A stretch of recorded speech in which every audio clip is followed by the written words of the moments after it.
Assalamualaikum warahmatullahi wabarakatuh. Halo, ketemu lagi dengan saya Aditya Budi Setiawan, CGP dari Kabupaten Pemalang. Dalam kesempatan kali ini, saya akan melaksanakan tugas modul 1.4.A.9, yaitu aksi nyata budaya positif. Dalam aksi nyata ini, latar belakang saya melakukan aksi nyata adalah kurangnya motivasi internal, kesadaran diri yang ada pada murid, sehingga menimbulkan kurangnya tanggung jawab, kesadaran diri, dan berbagai pelanggaran-pelanggaran yang dapat berakibat tidak baik untuk dirinya dan masa depannya. Dengan memunculkan tanggung jawab dan kesadaran diri yang ada pada murid akan memudahkan pembiasaan baik dan memunculkan budaya positif yang ada di kelas dan di sekolah. Tujuan aksi nyata: pertama, ciptakan murid yang merdeka dengan motivasi internal, disiplin diri yang kuat. Kedua, menumbuhkan budaya positif dengan kegiatan pembiasaan baik dan meyakini nilai kebijakan universal. Ketiga, murid memiliki karakter profil belajar Pancasila. Deskripsi aksi nyata. Aksi nyata modul 1.4 dilaksanakan pada bulan Agustus sampai September 2022. Penerapan pembiasaan baik untuk menumbuhkan motivasi internal. Tumbuhnya motivasi internal akan memunculkan tanggung jawab akan dirinya. Menumbuhkan motivasi internal pada murid adalah kebutuhan utama untuk membentuk budaya positif di kelas dan di sekolah. Lini masa tindakan. 1. Berkoordinasi dengan pemangku kepentingan, kepala sekolah untuk sharing pemikiran tentang penanaman budaya positif untuk menumbuhkan motivasi internal atau disiplin diri pada murid. Kedua, bersama dengan rekan guru lain untuk sharing pengalaman baik dan praktik baik tentang pemahaman materi budaya positif, kebiasaan baik. Tiga, berkoordinasi dan berkolaborasi dengan rekan guru yang lain untuk membiasakan budaya positif atau pembiasaan baik. Keempat, merefleksikan dan mengevaluasi pembiasaan-pembiasaan baik di kelas maupun di sekolah. Dukungan yang dibutuhkan. 1. Kepala sekolah untuk mendukung program budaya positif dengan cara menumbuhkan motivasi internal pada diri murid. Kedua, rekan guru sebagai bagian dari sekolah untuk membiasakan kebiasaan baik pada kelas secara khusus. Ketiga, murid sebagai subjek dalam menumbuhkan motivasi internal guna menumbuhkan budaya positif. Keempat, orang tua untuk pembiasaan baik di rumah sehingga pembiasaan tersebut tidak hanya berlangsung di lingkungan sekolah saja, namun berlangsung juga di rumah. Oke, beginilah pembiasaan baik yang telah dilaksanakan di kelas untuk menumbuhkan motivasi internal dan budaya positif di kelas dan di sekolahan. Selamat menyaksikan.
Assalamualaikum warahmatullahi wabarakatuh. Waalaikumsalam warahmatullahi wabarakatuh.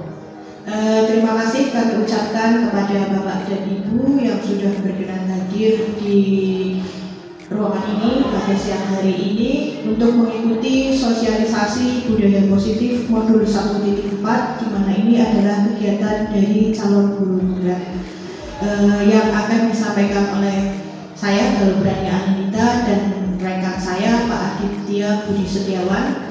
Kami akan mensosialisasikan budaya positif yang nantinya bisa kita terapkan di sekolah kita supaya sekolah kita bisa menjadi sekolah yang lebih baik lagi dari yang sudah baik dan akan menjadi lebih baik. Untuk itu, mari kita ikuti bersama sosialisasi budaya positif yang akan dipaparkan oleh Pak Adit. Kepada Bapak Adit dipersilahkan.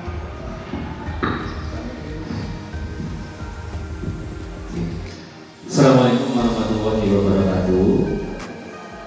Ya, terima kasih kepada Bapak dan Ibu karena telah bersedia mengikuti sosialisasi budaya positif dari kami yang sedang menjalankan kegiatan pendidikan calon guru penggerak angkatan kelima Kabupaten Pemalang. Bapak Ibu, di kesempatan kali ini nanti materi yang akan kita bawakan adalah budaya positif. Bagaimana budaya positif tersebut nanti kita tumbuhkan di sekolah kita agar tujuannya memerdekakan murid Bapak Ibu untuk nanti mencapai profil pelajar Pancasila. Nanti muara akhirnya adalah profil pelajar Pancasila, seperti itu. Sebelum saya lanjutkan, kita permainan dulu Bapak Ibu biar nanti memperjelas konsep kita dalam mempelajari materi budaya positif Bapak Ibu. Kegiatan kepalan tangan. Jadi permainan kita nanti dimulai dari Bapak Ibu yang berpasangan Bapak Ibu ya. Ini dimulai ada A dan B ya. Jadi silakan Bapak Ibu bisa berpasangan sebelah kanan atau kirinya. Salah satu menjadi A dan salah satu lagi menjadi B. Seperti itu. Coba Bapak Ibu. Kemudian nanti Bapak Ibu silakan untuk genggamkan tangannya. Taruh satu benda kecil saja di tangan Bapak Ibu, gitu ya. Kemudian genggam tangannya secara erat Bapak Ibu. Di sini, kalau di sini contohnya adalah menggunakan kertas kecil Bapak Ibu. Tapi kalau misalkan tidak ada ya benda apa saja boleh Bapak Ibu ya. Letakkan di salah satu tangan Bapak Ibu semuanya. Genggam erat. Kemudian nanti salah satu tugasnya adalah untuk membuat atau merayu rekan Bapak Ibu sebelahnya itu untuk dapat membuka kepalan tangan tersebut Bapak Ibu. Nanti yang mengepalkan tangan berusaha semaksimal mungkin untuk mempertahankan Bapak Ibu bagaimana merayunya sampai nanti keputusannya ada di Bapak Ibu yang memegang tangan tersebut. Apakah Bapak Ibu mau membuka kepala tangan tersebut atau tetap mau menutup tangannya. Ibaratkan benda yang ada di tangan Bapak Ibu adalah benda yang sangat berharga.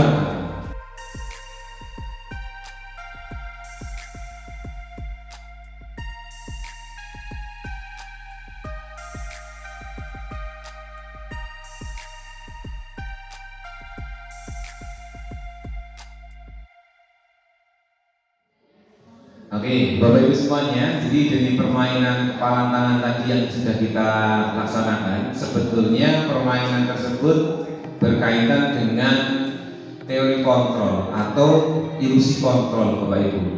Jadi kegiatan tersebut itu seperti kegiatan kita terhadap murid kita yang berada di kelas dalam pembelajaran Bapak Ibu. Yang pertama itu adalah sebetulnya itu di sini ada ilusi guru mengontrol murid.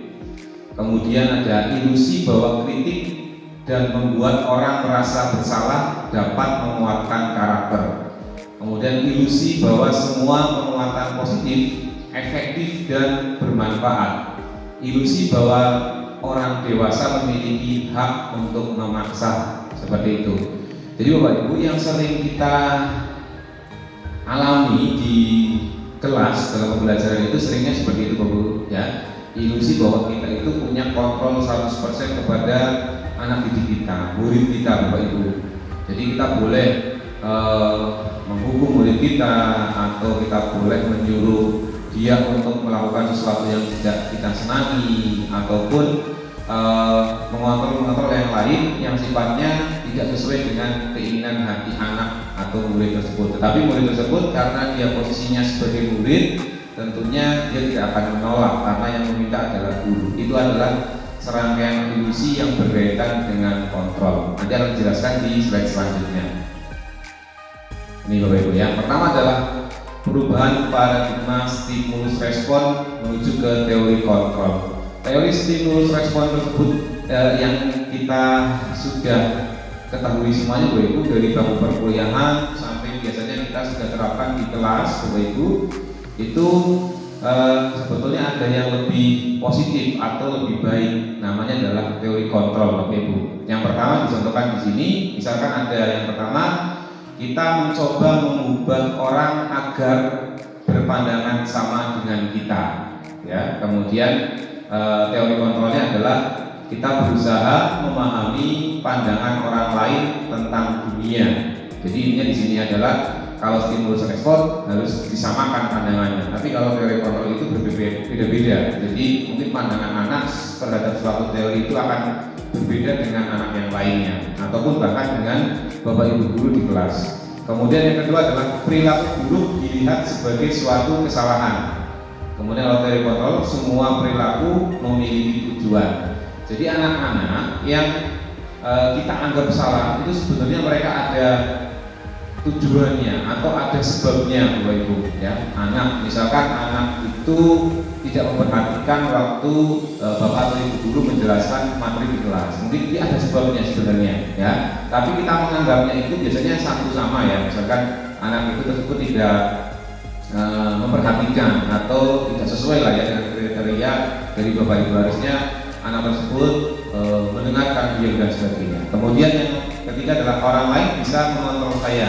Kalau teori kontrol, hanya ada yang bisa mengontrol diri saya, hanya Anda. Kemudian selanjutnya saya bisa mengontrol orang lain. Terus teori kontrolnya, Anda tidak bisa mengontrol orang lain. Selanjutnya pemaksaan ada pada saat bujukan dengan ya. Kemudian kolaborasi dan konsensus menciptakan pilihan baru. Kemudian model berpikir menang kalah. Kalau teori kontrol ini model berpikirnya adalah menang-menang. Jadi semuanya itu menang atau win-win solution seperti itu. Ya, Bapak Ibu semuanya, di sini saya akan menjelaskan sedikit tentang perbedaan antara peraturan dan keyakinan kelas. Jadi nantinya Bapak Ibu semuanya, di dalam kelas kita menerapkannya adalah keyakinan kelas Bapak Ibu, bukan lagi peraturan yang bersifatnya mengikat kemudian menjadikan anak itu tidak nyaman ya. Tetapi di sini nanti kita lebih ke keyakinan kelas. Agar apa? Agar anak itu lebih termotivasi. Jadi motivasi diri pada anak itu akan lebih keluar dengan yang dinamakan keyakinan kelas Bapak semuanya. Di sini ada perbedaan antara peraturan dan keyakinan kelas. Kalau peraturan pertama adalah selalu kembalikan buku ke tempatnya. Nah, kalau keyakinan kelas beda, tanggung jawab. Artinya dengan tanggung jawab itu anak akan mengembalikan buku kepada tempatnya tanpa disuruh atau disuruh gitu ya. Kemudian yang kedua itu adalah peraturan. Di sini ada peraturan dilarang mengganggu orang lain.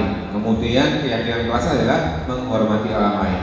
Dengan keyakinan kelas menghormati orang lain, tentunya secara naluriah itu anak akan tidak mengganggu orang lain karena dia sudah yakin bahwa seseorang murid itu harus menghormati orang lain seperti itu. Kemudian ada lagi peraturan hadir di sekolah 15 menit sebelum pembelajaran dimulai.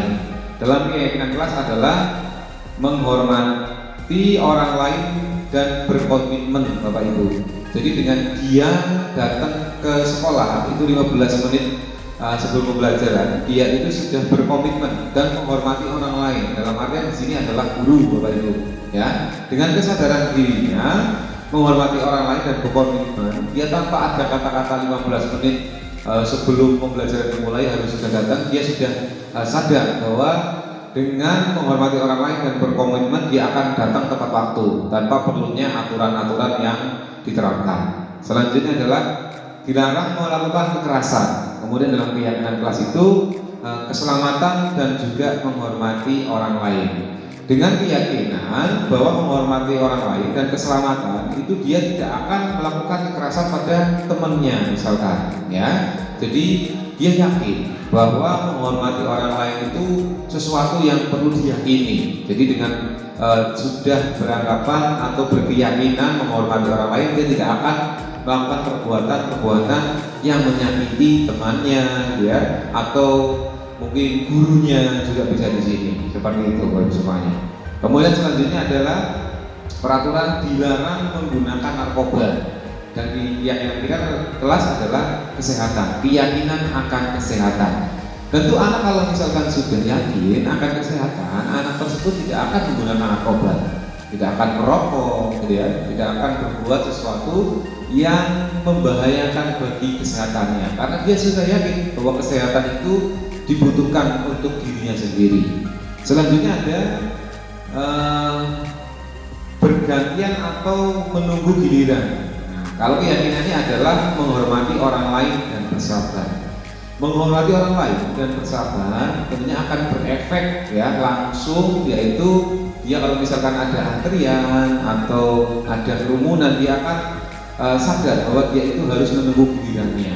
Dia tidak akan menyalip temannya yang ada di depan, itu tidak akan, karena sudah yakin bahwa menghormati orang lain adalah nilai-nilai yang dia yakini sendiri. Selanjutnya ada gunakan masker. Nah, gunakan masker aturan ya Ibu semuanya.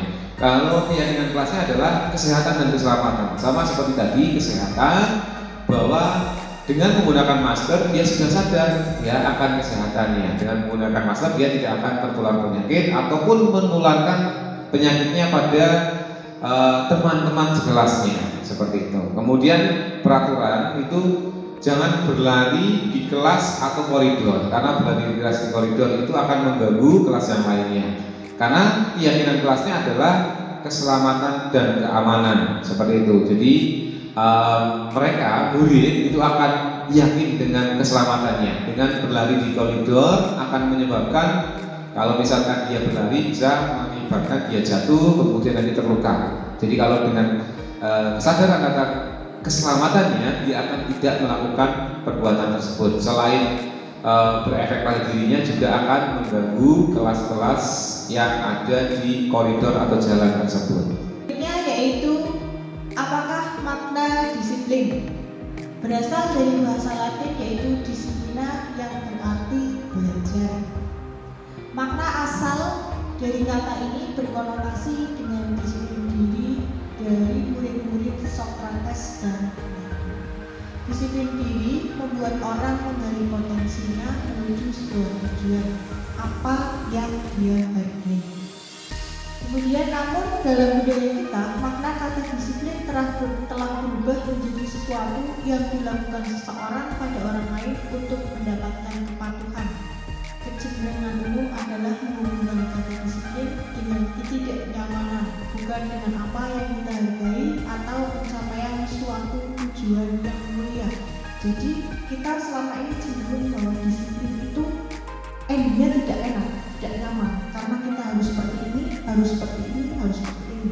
Kita berangkat sebagai seorang guru saja, kita berangkat tepat waktu itu karena apa? Karena absen misalnya. Nah itu kan tidak nyaman akhirnya, karena kalau kita mendasari atas supaya absen kita tidak ada telat, supaya absen kita konten semua, itu nanti tidak nyaman. Tetapi karena kalau kita masukkan ke tujuan atau ke apa yang kita hargai, contohnya kenapa saya berangkat tepat waktu, ya karena itu memang sudah tanggung jawab saya sebagai seorang guru, ya saya harus mencontohkan bahwa saya harus berangkat tepat waktu supaya anak didik saya juga seperti itu. Kalau saya berangkatnya telat-telat, maka seperti apa nanti anak didik saya seperti itu. Jadi kita kembalikan lagi bahwa disiplin itu supaya masuk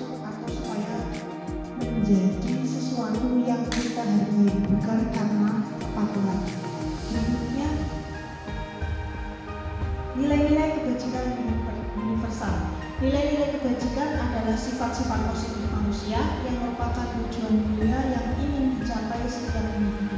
Nilai-nilai tersebut bersifat universal dan lintas bahasa, suku bangsa, agama maupun latar belakang.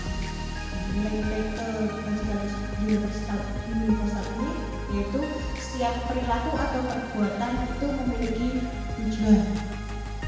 Terus berikutnya, dengan mengaitkan nilai-nilai kebajikan yang diyakini seseorang, maka motivasi intrinsiknya akan terbangun sehingga menggerakkan motivasi dari dalam untuk mencapai tujuan mulia yang diinginkan. Nah, ini yang nanti akan kita terapkan supaya nilai-nilai kebajikan ini diyakini oleh peserta didik kita sehingga tumbuhlah motivasi intrinsik. Nilai-nilai kebajikan yang ingin dicapai oleh setiap anak Indonesia kita kenal dengan profil pelajar Pancasila, di mana profil pelajar Pancasila ini ada 6 elemen, yaitu beriman bertakwa kepada Tuhan Yang Maha Esa dan berakhlak mulia, kemudian mandiri, bernalar kritis, berkebinekaan. Ya, Bapak Ibu, ini materi selanjutnya adalah segitiga restitusi. Segitiga restitusi ini berkaitan dengan tadi kita hukuman dan reward, ya, atau reward and punishment, Bapak Ibu. Ya, nanti kaitannya dengan segitiga restitusi untuk menyelesaikan anak-anak yang kurang disiplin atau mengalami permasalahan di dalam kelas. Di dalam kelas dengan temannya atau dengan bapak ibu guru berkaitan dengan tugas ataupun di lingkungan sekolah. Nanti yang lebih baik adalah yang pertama adalah menggunakan segitiga restitusi. Untuk segitiga restitusi ini ada 3 langkah yang dapat kita gunakan, bapak ibu, ya, di mana langkah tersebut itu tidak harus urut, tapi bisa menyesuaikan dengan situasi dan kondisi yang ada, seperti itu ya. Cuma di sini saya akan jelaskan untuk dimulai dari yang pertama. Yang pertama itu adalah menstabilkan identitas, Bapak Ibu. Jadi kalau misalkan kita ketemu dengan anak yang bermasalah, kita harus stabilkan dulu identitasnya, betul ya? Dengan cara tentunya dengan kata-kata kita yang dulu ya untuk berkaitan dengan anak yang bermasalah. Pertama adalah setiap orang pasti pernah melakukan kesalahan. Kamu bukan satu-satunya yang pernah melakukan itu. Jadi ya, dengan stabilkan identitas di sini, nanti anak itu tidak merasa bersalah, Bapak Ibu, ya. Artinya tidak hanya dia saja yang pernah melakukan kesalahan. Siapapun pasti pernah melakukan kesalahan, Bapak Ibu. Jadi membuat anak itu tidak down atau drop, ya, Bapak Ibu ya. Tetapi di sini kita stabilkan dulu untuk identitasnya, untuk psikologisnya, jadi anak tersebut tidak terlanjur untuk dia merasa bahwa dia itu yang paling salah sendiri. Kemudian dari menstabilkan identitas kita bisa beralih ke validasi kebutuhan, Bapak Ibu. Validasi kebutuhan di sini itu adalah validasi kenapa anak tersebut melakukan itu, ya, atau melakukan kesalahannya. Nah, jadi kita validasi dulu, betul nggak anak tersebut itu melakukan sesuatu yang salah, gitu ya. Nah, dengan disesuaikan dengan sebetulnya kenapa permasalahan tersebut terjadi, anak itu kenapa ya melakukan tersebut, itu ada apa, ya. Dengan salah satu contohnya di sini adalah kamu tentu punya alasan mengapa melakukan itu, ya, pasti ada alasannya, Bapak Ibu. Jadi anak-anak melakukan sebuah tindakan yang tidak sesuai itu ada alasannya. Apapun itu pasti ada alasannya. Jadi di sini kita menemukan alasan tersebut. Kemudian adakah cara yang lebih efektif untuk mendapatkan apa yang kamu butuhkan, ya. Jadi kebutuhan tersebut jadi salah. Kemudian tahap selanjutnya adalah menanyakan keyakinan. Nah, ini nanti solusinya di sini, ya. Ada solusi-solusi yang akan dihasilkan dari segitiga restitusi. Yang pertama adalah nilai-nilai apa yang telah kita sepakati. Kemudian kamu ingin menjadi orang yang seperti apa. Nah, dari pertanyaan tadi pertama itu ada Bu Ida, anak yang tidak mengerjakan tugas, ya Bu Ida. Di sini kita bisa melakukan stabilitas, menstabilkan identitasnya dulu Bapak Ibu. Jadi anak tersebut itu kita tidak hanya anak tersebut saja yang tidak mengerjakan tugas misalkan ya, tetapi yang lainnya pun pernah melakukan tersebut. Ini tujuannya bukan membenarkan anak tidak mengerjakan tugas, itu tidak, tetapi ini menstabilkan bahwa tidak hanya dia saja kok yang pernah melakukan atau tidak mengerjakan tugas, tetapi orang yang lain. Mungkin bahkan saya sendiri ya pernah lalai dalam mengerjakan tugas, itu adalah hal yang manusiawi. Selanjutnya nanti kita validasi kebutuhan Bapak Ibu. Nanti kita tanya Bapak Ibu, anak tersebut kenapa sih kamu tidak mengerjakan tugas gitu ya. Bisa dengan mungkin nanti dia jawabannya kan macam-macam. Mungkin di rumah dia disuruh membantu orang tuanya atau kesibukannya, atau di rumah pas lagi mati lampu jadi dia ngerjain tugas susah, atau dia tidak punya buku, seperti itu Bapak Ibu. Jadi tidak pastinya anak tersebut ada alasan kenapa melakukan sebuah kesalahan, seperti itu ya Bapak Ibu. Kemudian nanti kita temukan solusinya, ya, menanyakan keyakinan. Jadi ya, kamu itu ingin jadi seperti apa sih? Nah, jadi nanti solusi-solusi tersebut nanti kita tanyakan Bapak Ibu waktu untuk menanyakan keyakinan ini. Tanyakan untuk anaknya, untuk menyelesaikan permasalahan tersebut itu harusnya bagaimana. Misal Bapak Ibu, kalau anak tersebut ternyata di rumah itu tidak mempunyai buku gitu ya, nah, seperti itu. Bukan kamu untuk menyelesaikan permasalahan kebutuhannya kan berarti kebutuhan anak buku gitu ya. Nanti bisa disolusikan, dia bisa meminjam buku di perpustakaan, seperti itu Bapak Ibu. Kalau misalkan ada permasalahan lain, misalkan disuruh membantu orang tuanya sehingga tidak bisa mengerjakan tugas, nanti bisa juga memfasilitasi dengan orang tuanya agar anak tersebut itu bisa diberikan waktu untuk mengerjakan tugas, seperti itu Bapak Ibu semuanya. Dan Bapak Ibu, untuk segitiga restitusi ini juga harus dibarengi dengan 5 posisi kontrol Bapak Ibu, ya, teori kontrol tersebut ya. Jadi teori kontrol itu ada 5 posisi kontrol yang bisa diposisikan oleh guru. Nanti ada 5, tetapi yang paling baik itu adalah manajer Bapak Ibu. Di sini bisa kita lihat Bapak Ibu, ada yang warnanya merah samping ini Bapak Ibu, posisi kontrolnya. Yang pertama itu adalah penghukum, pembuat orang merasa bersalah, teman, pemantau, dan manajer. Nanti yang paling bagus itu adalah manajer Bapak Ibu semuanya ya. Kita contohkan aja satu Bapak Ibu. Di sini ada yang penghukum. Contohnya, kalau misalkan ada anak itu yang melakukan kesalahan, untuk yang guru dengan kontrol penghukum itu dia akan menunjuk-nunjuk, menyakiti, menyindir, gitu ya, dengan kata-kata di sini. Kalau kamu tidak melakukan, awas ya, rasakan, seperti itu. Kemudian hasilnya itu dia nanti anaknya, efeknya Bapak Ibu, kalau misalkan galak seperti itu atau penghukum, efeknya itu anak akan memberontak, kemudian menyalahkan orang lain atau berbohong, seperti itu. Kemudian kaitan dengan dunia berkualitas itu, murid meletakkan guru di luar dunia berkualitas. Jadi guru itu tidak dianggap sebagai seseorang atau orang yang penting di kehidupannya Bapak Ibu.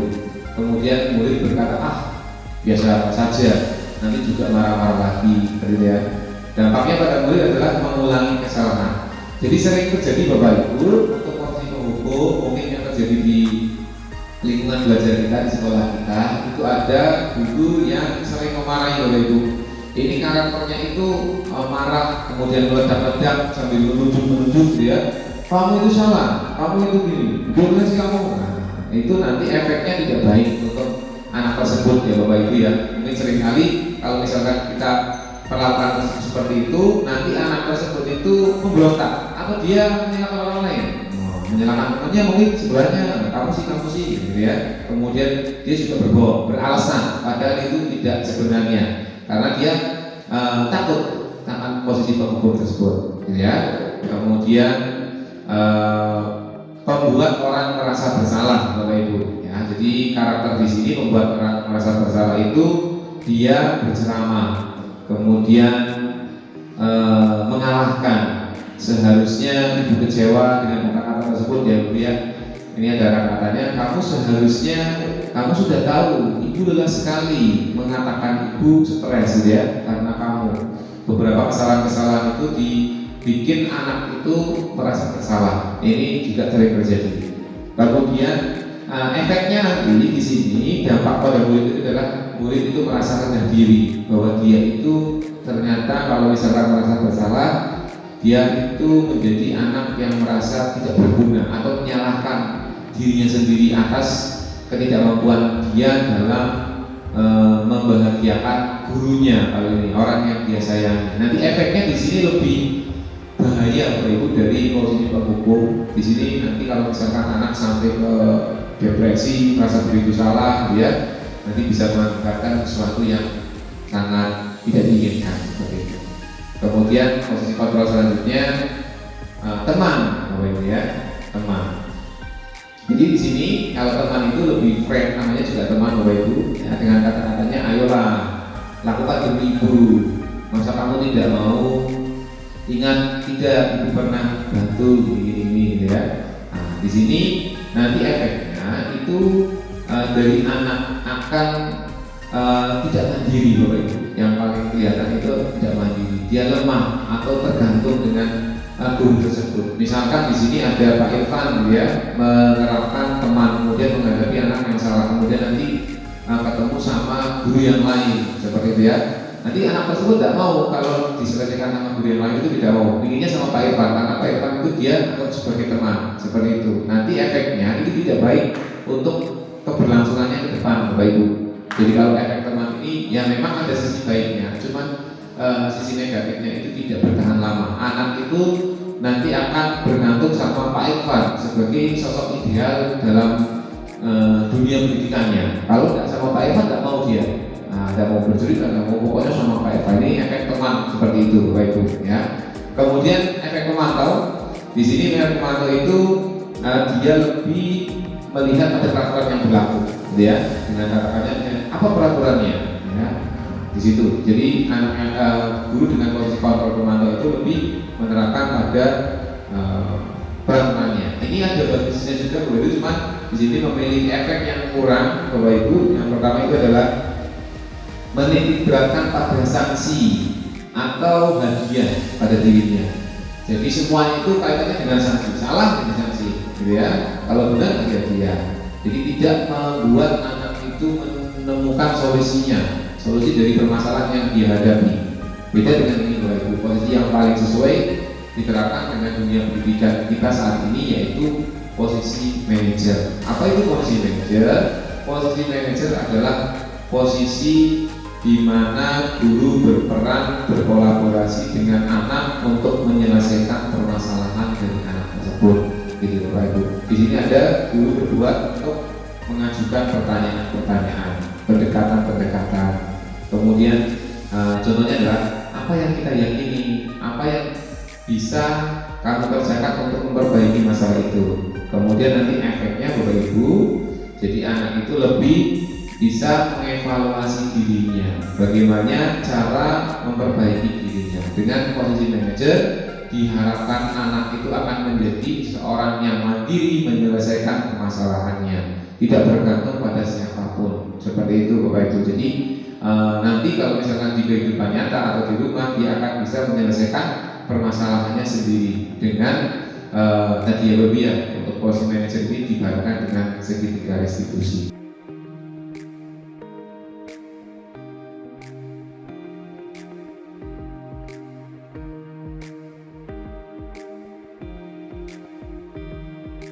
Assalamualaikum warahmatullahi wabarakatuh. Waalaikumsalam.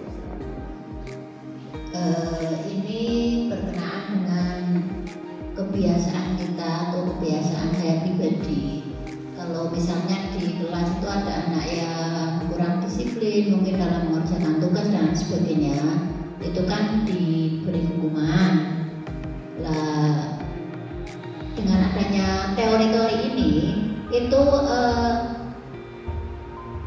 solusi alternatif itu apa untuk anak-anak yang tadi indisipliner tadi, seperti itu.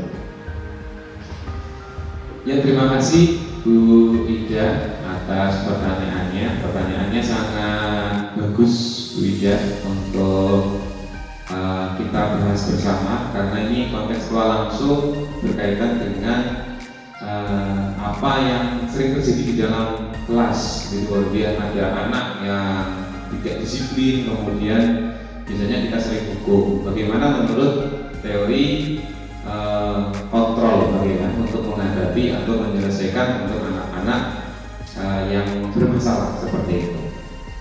Untuk menyelesaikan permasalahan tersebut Bapak Ibu, itu kita harus berlandaskan pada teori kontrol, yang di sini yang dimaksud adalah teori kontrol sebelumnya. Nah, ya, ini ada ilusi Bapak Ibu ya, ada ilusi kontrol. Jadi sebelum kita membahas itu, kita harus memahami dulu dan merasapi yang namanya ilusi-ilusi ini Bapak Ibu. Jadi kalau misalkan anak kemudian salah dan dikasih hukuman, kita beranggapan, kita berkeyakinan jadi seorang guru itu menghukum anak, nanti anak tersebut tidak mengulanginya di kemudian hari, seperti itu. Tapi ternyata itu adalah ilusi Bapak Ibu. Sering kita temui anak yang kita hukum malah tidak semakin baik, malah kadang-kadang lebih tambah double ya Bapak ya, atau malah bisa menjadi dendam dengan gurunya. Bertanya mengenai motivasi internal. Bagaimana sih cara untuk meningkatkan motivasi internal pada anak? Terima kasih Pak Irfan. Untuk menjawab pertanyaan dari Pak Irfan, kita akan melihat dulu kasus yang seperti ini. Untuk bukan motivasi intrinsik dalam diri siswa atau motivasi internal dalam diri siswa. Yang pertama, ini ada kasus seperti ini. Mengapa kita memiliki peraturan harus menggunakan helm bila mengendarai kendaraan publik? Terus mengapa kita memiliki peraturan 3M menggunakan masker, mencuci tangan, dan menjaga jarak 1,5 meter? Dan mengapa kita memiliki peraturan harus datang tepat waktu pada saat mengikuti pelatihan? Nah, itu tadi adalah salah satu contoh tentang motivasi intrinsik. Kenapa sih kira-kira Pak Irfan memakai helm itu untuk apa Pak Irfan? Iya, untuk keamanan. Takut polisi atau tidak Pak? Lebih mendominasi mana, dengan takut polisi atau untuk keselamatan diri Anda? Untuk apa? Iya, untuk keselamatan diri Anda. Nah, ini nanti yang akan kita bangun itu adalah motivasi internal. Jadi anak itu melakukan segala sesuatu bukan karena mereka takut dengan aturan, bukan karena mereka takut dengan bapak dan ibu guru, kepala sekolah dan sebagainya, tetapi karena mereka benar-benar merasa ini adalah nilai yang saya yakini dan ini demi keselamatan saya sendiri. Assalamualaikum warahmatullahi wabarakatuh. Waalaikumsalam. Sedikit mau menanyakan mengenai segitiga restitusi ya. Bagaimana penerapan segitiga restitusi di dalam pembelajaran ini seperti itu? Mohon jelaskan. Terima kasih atas pertanyaan dari Pak Rahmat terkait dengan segitiga restitusi. Berikut kami mempunyai contoh penerapan segitiga restitusi yang sudah kami implementasikan pada saat itu.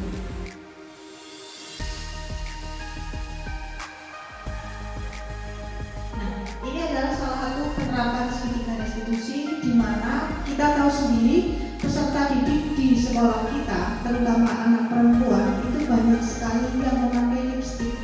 Nah, ini kemarin salah satu masalah atau hal indisipliner yang dilakukan oleh peserta didik, yaitu dia memakai lipstik pada saat jam pelajaran. Ketika berangkat sekolah dia memakai lipstik dan kebetulan ketahuan, maka akhirnya kita menerapkan segitiga restitusi untuk menyelesaikan indisipliner tersebut. Jadi harapan kami ketika peserta didik tersebut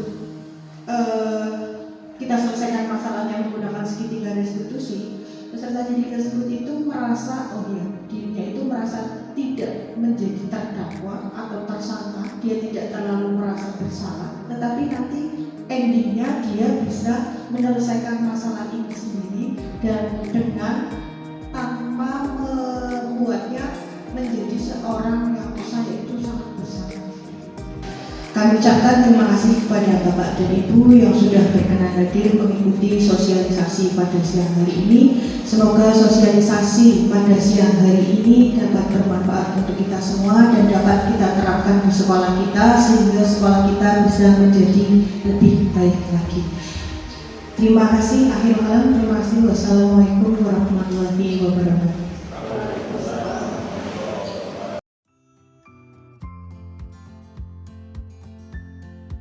Seringkali kita di dalam pembelajaran di kelas itu mendapati anak yang tidak tertarik atau dia kadang-kadang bermain sendiri gitu Pak, kemudian menggambar sendiri gitu ya, ataupun dia bercanda dengan teman-temannya, teman sebangkunya, teman yang lainnya. Menurut Pak Yogi di sini itu kenapa Pak?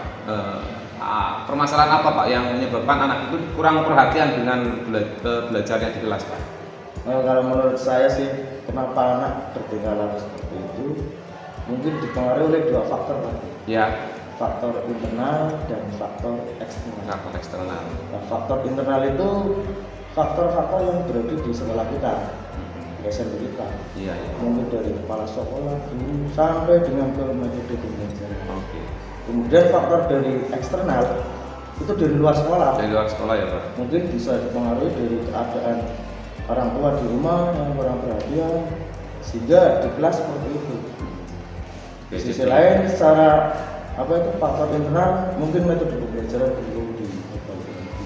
Oke, berarti ada faktor internal sama eksternalnya ya Pak Yogi. Oke, Mas. Kalau Pak Irfan, gimana Pak Irfan? Ada pandangan yang berbeda dari Pak Yogi? Ya, kalau saya sama, faktor internal dan eksternal. Tapi untuk